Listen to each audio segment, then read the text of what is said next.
بیوی گھر سے باہر نہیں نکل سکتی اگر شوہر منع کر دے، اور اگر شوہر سختی سے منع کر دے تو نبی بھی اسے اس کے گھر سے نہیں نکال سکتا۔ اب یہ بتائیے کتنا عظیم ہے شوہر کی اطاعت۔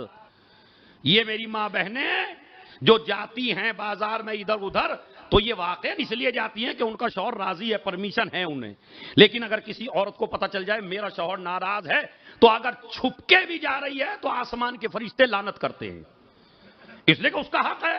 جہاں عورت کے حقوق ہیں مرد کے اوپر، وہاں مرد کا بھی حق ہے یہ۔ اسی لیے نبی نے فرمایا اگر سجدہ غیر کے لیے جائز ہوتا تو بیوی کو حکم دیتا شوہر کو سجدہ کرے، اتنی اس کے فضائل ہیں شوہر کے۔ تو شوہر کی اجازت کے بغیر، واقعہ میں 2 منٹ میں سنا دیتا ہوں۔ ایک لڑکی کا باپ بیمار ہو گیا، شوہر کہہ کے گیا تھا گھر سے باہر نہ نکلنا۔ نبی کی خدمت میں پیغام پہنچایا خاتون نے، میرا باپ بیمار ہے، کیا میں دیکھ کے آ سکتی ہوں؟ کہا شوہر سے پرمیشن لو۔ اب موبائل تو تھے نہیں، اب تو آپ تو بڑے رئیس آدمی ہیں بھائی، آپ تو ذرا سی دیر میں کچھ نہ کچھ کر لیتے، اس وقت تو کچھ بھی نہیں تھا۔ انہوں نے کہا نہیں، اگر وہ منع کر کے گیا ہے تو میں اجازت نہیں دے سکتا۔ طبیعت زیادہ خراب ہوئی، نہیں اجازت ملی، مر گیا نہیں اجازت ملی، جنازہ اٹھ گیا نہیں اجازت ملی۔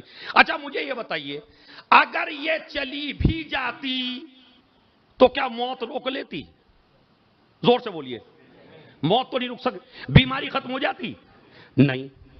آپ سمجھ رہے ہیں اسلام بڑا سخت مذہب ہے، باپ مرنے لگ رہا ہے، بیٹی کو شوہر منع کر کے گیا، اس نبی کہتے ہیں میں اجازت نہیں دوں گا چونکہ شوہر روک کے گیا ہے۔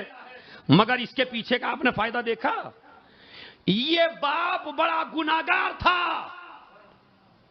بڑا گناہگار تھا یہ باپ۔ بیٹی اگر چلی بھی جاتی تو گناہ ایسے ہی رہ جاتے۔ اللہ کا انتظام دیکھیے، نبی بھی حکمت سمجھ رہے ہیں، میں اجازت نہیں دیتا، دفنا دیا گیا۔ اب جو دفنا دیا گیا تو دوسرے دن خواب میں آیا، خواب میں آ کے کیا کہتا ہے، اے بیٹی تو نے چونکہ حکم خدا پہ عمل کیا تو اللہ نے تیرے اس عمل کرنے کی وجہ سے میرے سارے گناہوں کو معاف کر دیا۔ بسم اللہ الرحمن الرحیم